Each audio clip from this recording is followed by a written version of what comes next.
como é sabido de todos, cada avanço tecnológico que a nossa sociedade passou trouxe novos hábitos, não só e consequentemente uma influência dos nossos padrões cognitivos. Foi assim com a fala, que era baseada na repetição e sustentada pela memória. Foi assim também com a escrita, que foi uma forma de preservar essa memória, com a sua variável, que é a impressão, que foi uma forma de promover essa transmissão em larga escala da fala, e em meados do século passado, com o hipertexto. O hipertexto foi quando o texto ganhou uma mobilidade e uma conexão que vai além das fronteiras físico-geográficas. Bom, essa cultura digital que nós presenciamos hoje, ela foi capaz não só de alterar o nosso ritmo comunicacional, ali representado pelo F5. Quem acessa a internet sabe, né? Está sempre atualizando a página para ver o que tem de novo. Ou até com as nossas práticas linguísticas. Hoje com o Twitter, né? As hashtags e as abreviações. Mas, no entanto, é irônico a gente afirmar que com essa nova cultura digital a gente está aprendendo mais.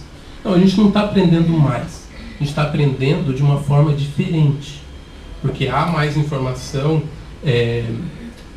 há mais informação disponível, mas o modo de aprendizado ele só é um pouco diferente do que era antes, já que essa informação, teoricamente, né, tá mais acessível. Essa distinção levou esses dois autores, o Vin e o Rucker, a criar esse termo, tentando explicar como é essa pessoa dessa nova geração, nascida nesse mundo www, que seria o Homo sapiens. Aqui eles dão algumas características desse Homo sapiens. De todas elas, eu acho que a que melhor, talvez a que mais contribua, e até o que é o tema do trabalho, seria o trabalho colaborativo. Pensando não só mais na unidade, mas pensando no coletivo.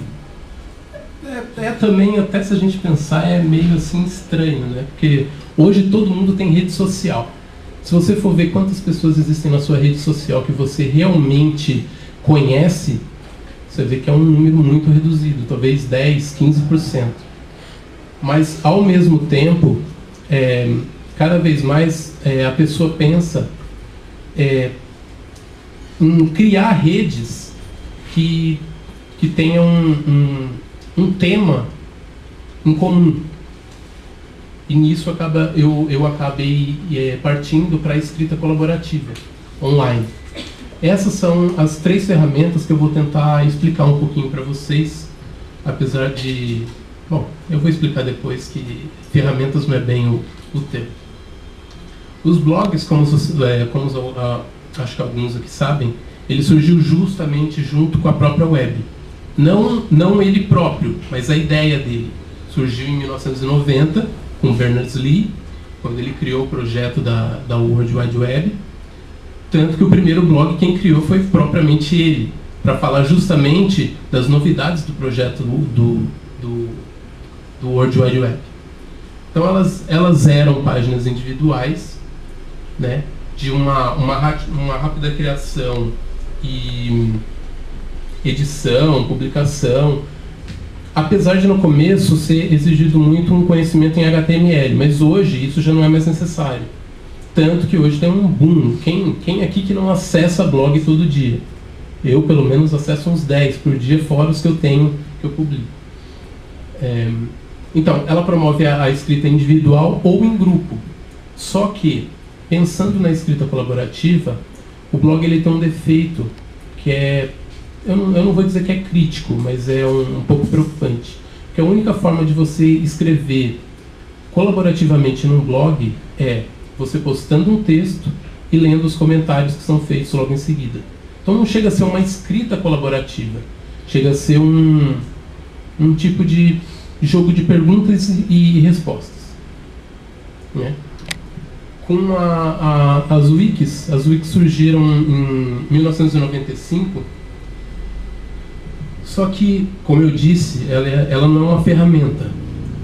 A wiki, na verdade, ela foi criada por um programador havaiano, por isso até o termo wiki, que no dialeto quer dizer rápido. Ele criou uma linguagem de script, que seria como é que eu posso explicar script para vocês? Seria como se fosse uma derivação, um sufixo na linguagem de um browser, que ela permite que um site normal ele tenha uma funcionalidade um pouco maior. Então seria, no caso da wiki, né, possibilitar a edição do conteúdo por qualquer um que esteja logado no site. A única pessoa que fica sabendo, e isso é um ponto negativo também da wiki, pensando na escrita colaborativa, seria que só quem gerencia o site é que pode ver quem fez a edição e em qual momento. Não todos que estão ali, que fazem parte daquele site que se inscreveram. Só quem é realmente o detentor do domínio. Agora, um que tem surgido agora recentemente, e esse até eu vou falar muito pouco, porque eu achei muito pouca coisa sobre editores síncronos. O principal exemplo é o Google Docs, que eu acho que também aqui quase todo mundo já deve ter usado o Google Docs. O Google Docs, ele é bom, como o próprio nome diz, né, mais uma das propriedades do Google, que ele permite que você escreva um texto e através do e-mail você combine com um grupo dele fazer parte daquela contribuição. Então todos que estão ali, que a pessoa selecionou, ou até mesmo ela pode deixar habilitado para quem foi convidado, convidar novas pessoas para fazerem parte, e todos possam trabalhar em cima do mesmo texto, da mesma planilha, do mesmo projeto. E um recurso bacana, que até isso sim serve muito para a escrita colaborativa, é que no Google Docs você tem também uma caixa de bate-papo. Logo que você loga, não sei quem aqui já usou, mas deve ter visto, uma caixa de bate-papo que você vê quem é que está online e, conforme você for escrevendo, você pode já pedir para a pessoa a opinião dela. O que você achou dessa parte aqui que eu coloquei? Bacana, não, tenta colocar mais essa linha aqui, ou mais esse esquema e tal. Então, eu acho que o Google Docs, comparado com os outros dois que eu citei, é hoje a melhor ferramenta para a escrita colaborativa.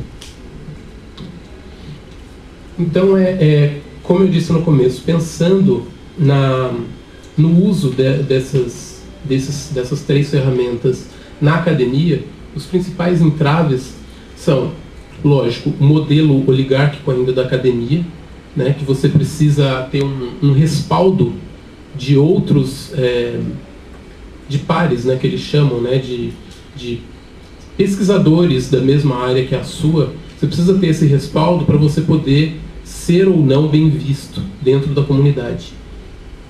Uma coisa que você, pensando na escrita colaborativa, não precisaria, já que é um grupo. Você perde a titularidade, você perde a legitimidade do autor. Ele vira um grupo, vira um coletivo. A unidade, na verdade, nesse caso, eu até brinquei com o próprio Robson no outro dia conversando sobre isso, que a unidade, na verdade, ela tem que ser a pesquisa e não o autor. O autor não é o importante nesse caso, é sempre a pesquisa. Enquanto a academia ainda focar a importância no autor, a escrita colaborativa nunca vai conseguir penetrar na academia. Nunca vai ser usada, infelizmente. E agora a parte que eu chamo de pontos finais, que na verdade eu não quis colocar conclusão, porque ainda tem algumas partes que eu ainda deixei de pesquisar, que eu tive que cortar algumas partes da minha apresentação, né, para poder dar uns 20 minutos, né, Paloma? Mas você ainda tem? Então eu acabei não falando um pouco dos próprios direitos autorais, como a Patrícia Peck falou aqui na primeira mesa, que ela citou sobre como funcionam os direitos quando é um grupo, né? Muitas vezes uma das pessoas do grupo talvez não autorize a publicação de uma parte do texto, mas às vezes aquela parte do texto que ela escreveu é justamente a parte do texto. Então como é que fica? Então essa parte eu ainda não pesquisei muito bem, então eu resolvi não colocar aqui na apresentação para vocês. Mas Os principais pontos que eu cheguei até agora da minha pesquisa são esses, que eu até falei já, que a sociedade, ela acaba, essa cultura digital hoje, ela acaba criando esse viés de você ser criado em uma comunidade virtual e pensar no coletivo ao mesmo tempo. É um paradoxo, né? E a outra coisa também que eu falei, né? Que é justamente um jeito da escrita colaborativa não fazer parte hoje da academia é por causa da verticalidade do modelo educacional, infelizmente. Que existe hoje, na verdade, o trabalho em conjunto, que é a coautoria. Mas, da mesma forma, você tem a titularidade do autor. Porque se o trabalho não tiver um nome de um autor reconhecido pelos seus pares, a pesquisa não é aceita. Ela não é bem vista, infelizmente.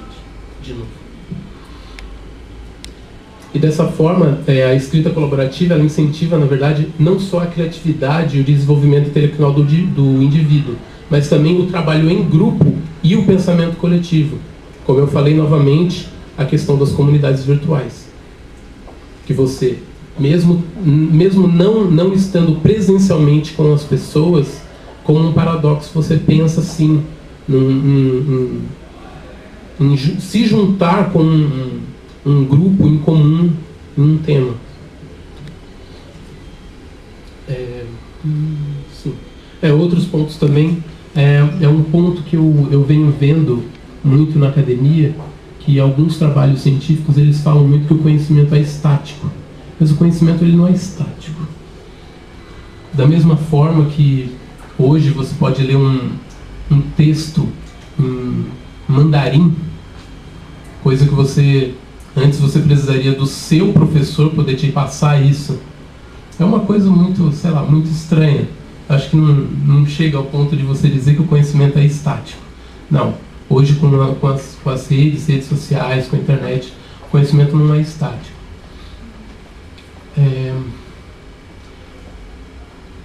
Bom, eu baseei o meu estudo numa professora da Universidade de Erasmus, de Roterdã, da Holanda, a Jeanette Ward. E ela diz, essa frase aí do meio, que é lógico que a escrita colaborativa ainda é uma coisa muito nova. E é justamente por isso que ela ainda é mal vista na academia. Porque é uma coisa que rompe com os processos atuais. Tudo que é novo é mal visto, até que vira moda. Quando vira moda, aí não tem mais jeito. E para terminar, eu queria citar um trecho que eu tirei de um livro que eu estou lendo até para me ajudar um pouco nessa pesquisa também, que é do Suroyek, ele fala mais ou menos assim, que ele fala dos pontos que a multidão... eu não citei o livro, desculpa gente, o livro é A Sabedoria das Multidões, um ótimo livro, leiam se puder, muito bom. Que ele fala que a escrita colaborativa ela só fará parte do dia a dia acadêmico quando ele fala assim, uma multidão é sábia. Ela precisa ser diversificada, que é o primeiro ponto ali, diversidade, de modo que as pessoas contribuam com informações diferentes. Precisa ser descentralizada, de modo que ninguém dite a resposta. É preciso uma maneira de resumir as opiniões das pessoas em um veredito coletivo. Ou seja, como eu disse antes e eu friso aqui novamente, a partir do momento que você faz parte de um grupo, realmente de um grupo, você deixa de ser unidade. A unidade é o grupo. Então você tem que pensar no coletivo, não em você. E as pessoas precisam ser independentes, de modo que prestem atenção não só aos seus próprios dados, e não se preocupem com o que todos ao seu redor pensam delas. Bom, gente, é isso. Essa daqui é a referência que eu usei. Como eu disse, o livro ali do Suroyek, que eu estou lendo, mas é um ótimo livro para pensar um pouco mais nessa questão da escrita colaborativa. Espero que vocês tenham gostado. Muito obrigado.